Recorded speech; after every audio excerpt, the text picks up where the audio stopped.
사랑하는 성도 여러분, 추석과 추수감사절이 겹치는 이 계절은 참으로 풍성한 때입니다. 시골길을 잠시 다녀보니까 들에는 곡식이 익었고 가정마다 수확의 열매가 있습니다. 그런데 성경은 이렇게 풍성할 때마다 한 가지를 경고합니다. 내가 먹어서 배부르고 내 하나님 여호와를 기억하라. 감사는 잘 되었으니 드리는 마음이 아닙니다. 감사는 하나님의 은혜를 기억하는 데서 시작됩니다. 하나님을 잊으면 감사도 사라지고 감사를 잃으면 믿음도 흔들리게 됩니다. 오늘 본문은 이스라엘이 약속의 땅을 앞에 두고 기억해야 할 것과 잊지 말아야 할 것을 선포한 모세의 마지막 설교입니다. 오늘 말씀에서 진정한 감사가 어떤 것인지를 함께 살펴보기를 바랍니다. 첫째로, 은혜를 잊을 때에 감사는 사라집니다. 11절 14절을 요약하면 모세가 이스라엘 백성에게 이렇게 경고하는 거예요. 네가 먹어서 배부르고 아름다운 집을 짓고 거주하게 될 때에 네 마음이 교만하여 내 하나님 여호와를 잊어버릴까 염려하노라.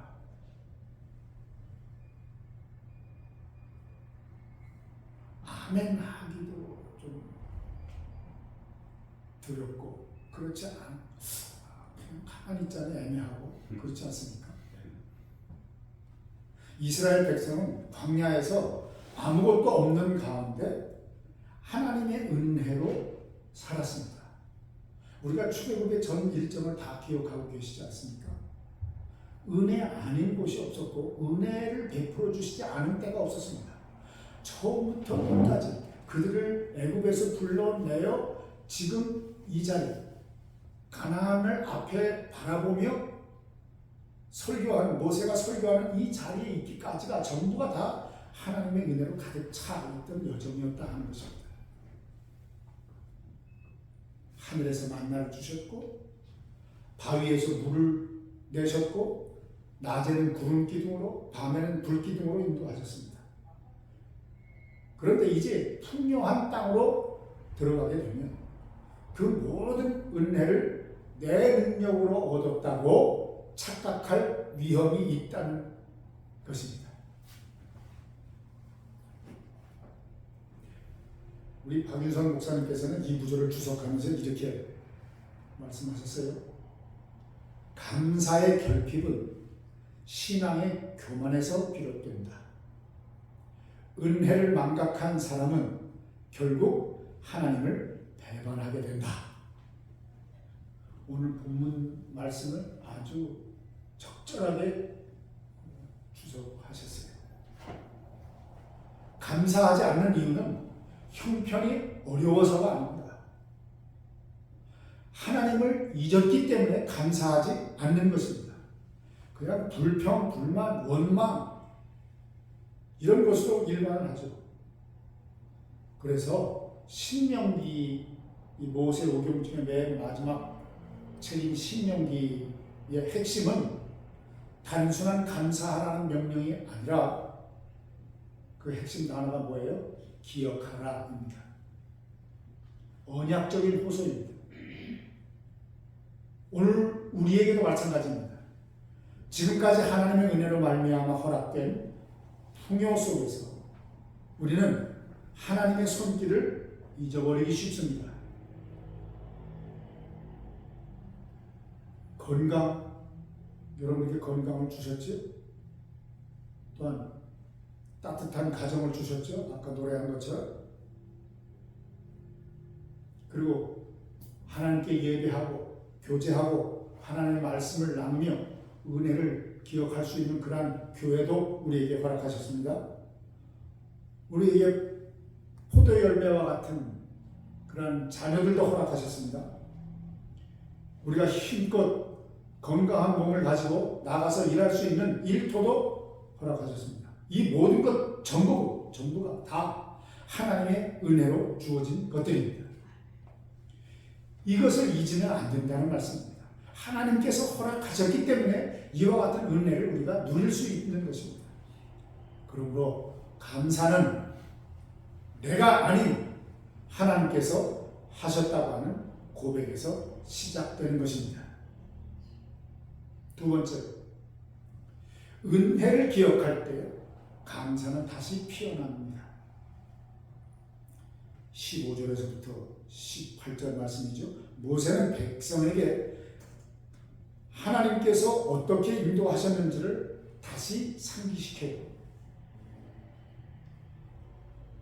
제가 읽겠습니다. 너를 인도하여 그 광대하고 위험한 광야 곧 불뱀과 전갈이 있고 물이 없는 간조한 땅을 지나게 하셨으며 또 너를 위하여 단단한 반석에서 물을 내셨으며 네 조상들과 알지 못하던 만나를 광야에서 네게 먹이셨나니 이는 다 너를 낮추시며 너를 시험하사 마침내 네게 복을 주려 하심이었느니라. 아멘.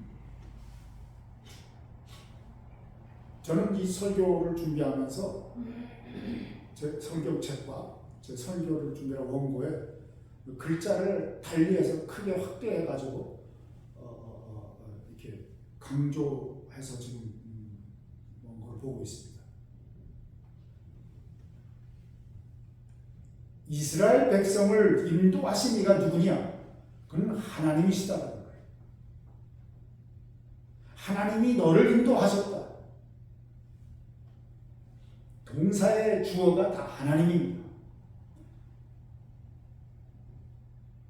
그리고 그 광대하고 위험한 광야,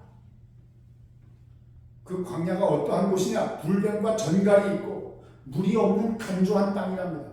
그 간조한 땅, 불모지, 물이 없으면 살 길이 없는, 먹을 것 하나 구할 수 없는 그 광야를 누가? 하나님께서 지나게 하셨습니다.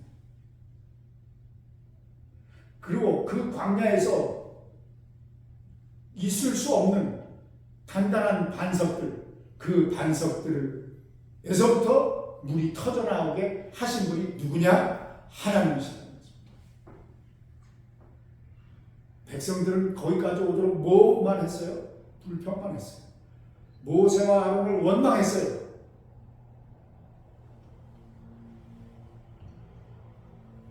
그런데 거기에 더불어 네 조상들도 경험하지 못했던, 보지도 못하고 먹지도 못했던 만나를 광야에서 네게 먹이셨다.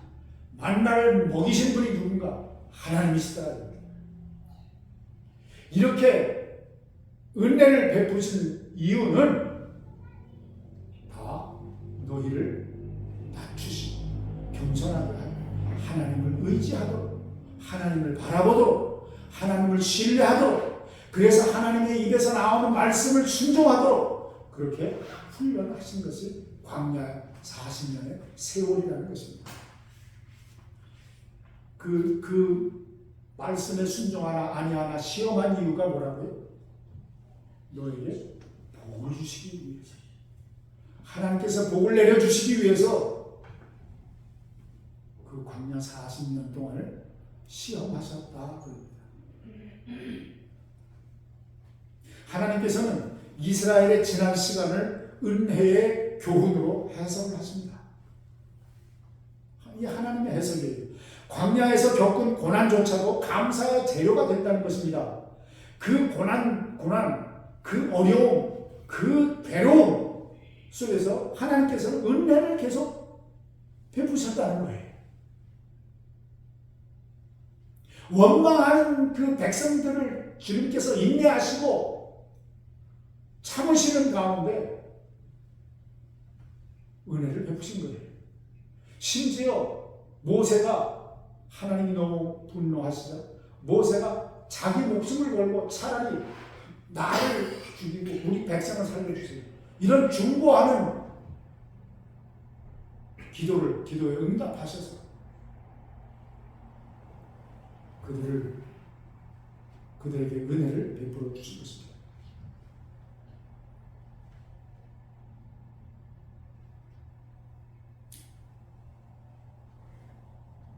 그리고는 모세는 마지막에 이렇게 강조합니다. 18절 내 하나님 함께 읽을까요? 시작.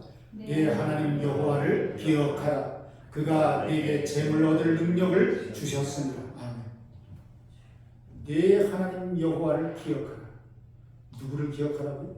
내 하나님. 우리 하나님.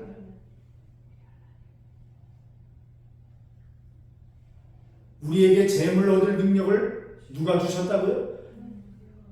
그가 하나님께서 그 능력을 허락하셨다는 거예요. 감사는 과거를 신앙으로 해석할 때 생기는 겁니다. 힘들면 불평하고 원망하라고 주어진 현실이 아니라는 얘기죠. 그 주어진 힘든 현실을 어떻게 신앙적으로 믿음으로 해석을 하느냐, 그 자리에서 감사가 터져나온다는 말이에요. 불평은 쉽죠. 원망하기는 더 쉽습니다. 남에게 핑계를 댈 수 있고 환경을 탓할 수 있습니다. 그러나 그것을 이 어려운 자리에서부터 하나님께서 나에게 또 다른 은혜를 경험하게 하시는구나를 해석하면서 믿음으로 그것을 붙잡을 때에 하나님께서 그 자리에 은혜를 베푸신다. 그때도 하나님께서 함께 하셨다. 이러한 고백이 나올 때 감사는 이렇게 상황을 초월하여 피어난다 하는 것입니다. 그 좋은 예가 시편 126편입니다. 너무 좋아서 저 함께 교독을 한번 하고 싶어요. 126편.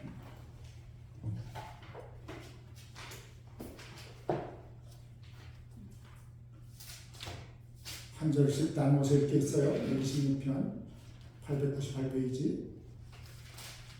제가 먼저 읽습니다. 여호와께서 시온의 포로를 돌려보내실 때에 우리는 꿈꾸는 것 같았도다.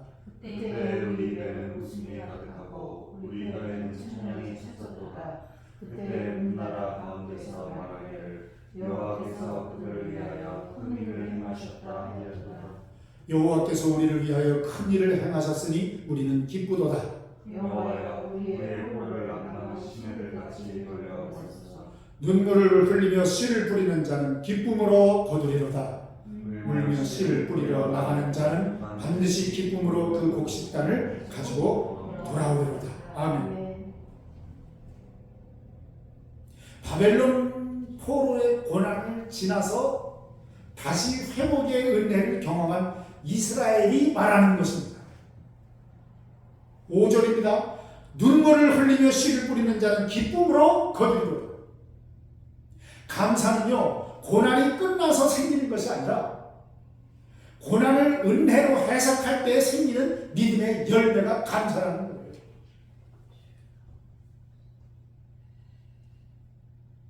그들이 눈물로 뿌린 씨가 다시 자라나는 것은 그때도 하나님께서 함께 하셨음을 기억했기 때문입니다.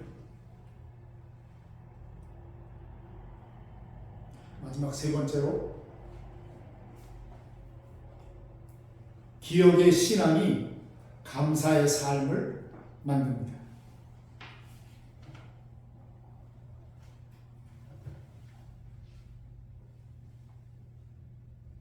오늘 본문의 시작과 끝이 기억으로 이렇게 감싸고 있습니다. 과로처럼.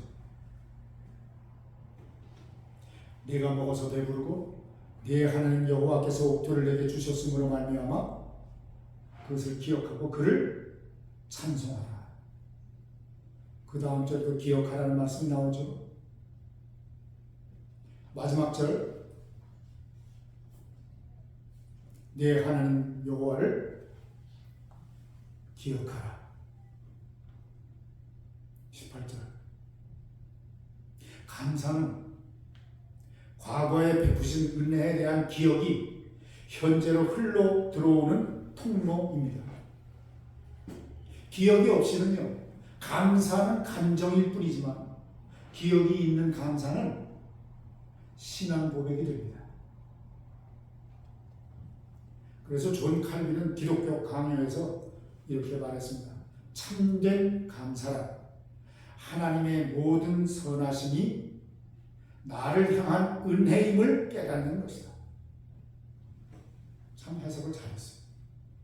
참된 감사가 뭐라고요? 하나님의 모든 선하심이 나를 향한 은혜임을 깨닫는 것이 감사다. 말하자면 우리가 기억해야 하는 것이 무엇이냐면 하나님의 선하심이고 그분의 언약적인 신실하심으로 말미암아 지금까지 모든 순간을 인도하신 섭리의 손길이라는 것입니다. 이것을 기억하라는 거예요. 그래야 거기에서부터 감사가 터져나오는 것입니다. 내가 이해할 수 없는 현실이라도 내가 도무지 내 생각으로는 받아들일 수 없는 그런 현상을 보면서도 하나님의 그 선하신 뜻에 의하여 이것이 나에게 왔구나. 하나님은 신실하신 분이시기 때문에 나에게 당연히 좋은 것으로 최고의 것으로 나에게 은혜를 베푸시는 분이십니다. 그때를 내가 기다리며 기도해야겠구나. 이 자리로 돌아와야 되는 것입니다. 126편의 마지막 구절처럼 이렇게 울며 씨를 뿌리러 나가는 자는 반드시 기쁨으로 그 곡식단을 가지고 돌아오리로다. 아멘이죠. 하나님은 우리의 눈물의 자리도 기억하시며 그 기억을 통하여 감사의 곡식을 맺게 하십니다. 이 사실을 꼭 기억하시기 바랍니다. 결론을 맺습니다.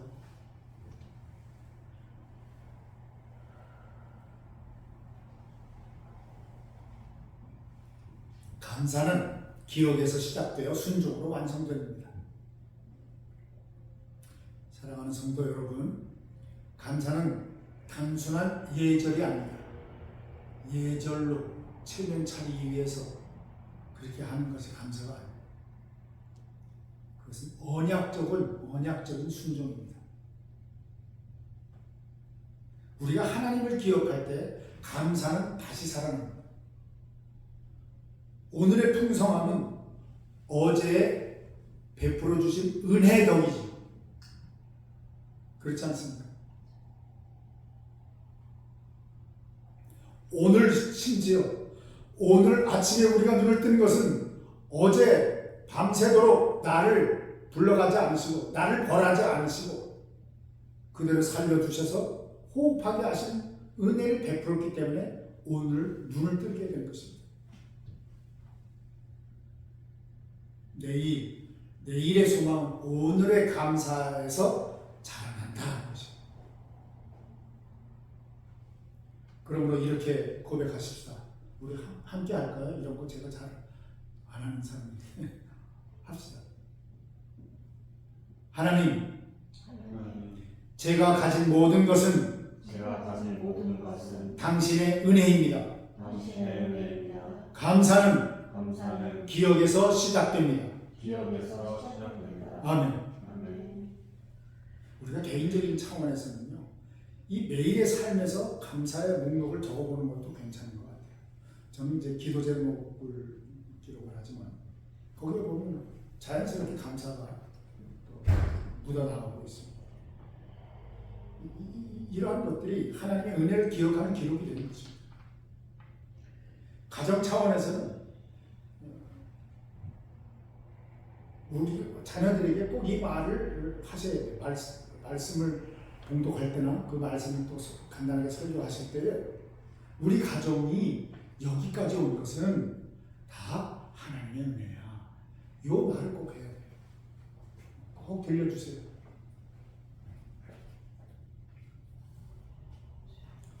그리고 우리 교회의 차원에서는 이 추수감사절에 드리는 헌금과 또 봉사는 단순한 의무가 아니라 하나님을 기억하는 예배적인 표현이라고 하는 사실을,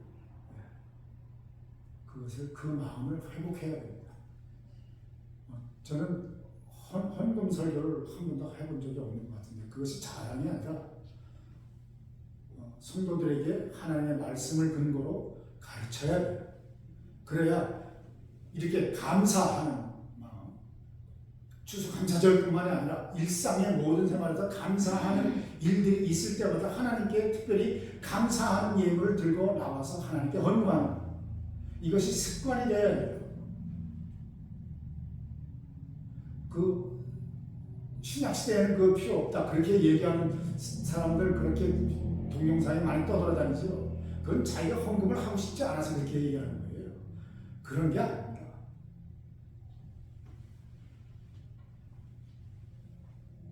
하나님을 기억하는 표현이 우리의 가장 귀한 것으로 하나님께서 주신 그 귀한 재물로 하나님께 감사를 드리는 겁니다. 그것이 헌금입니다. 하나님께 드림이 되지 않고 어떻게 하나님께 감사하며 나는 하나님을 신뢰합니다. 감사합니다. 그것을 무엇으로 표현하겠습니까? 하나님께 드림이 없는 신앙은, 믿음은 그건 다 거짓입니다. 우리가 이 추수감사주의를 맞이하면서 하나님께 참되게 감사하는 것이 어떠한 것인가를 우리가 말씀을 통해서 살펴봤습니다. 진정한 감사가 우리 일생에서 계속 이어지게 되는 그런 놀라운 은혜가 있기를 주님의 이름으로 축복합니다. 기도하십시다.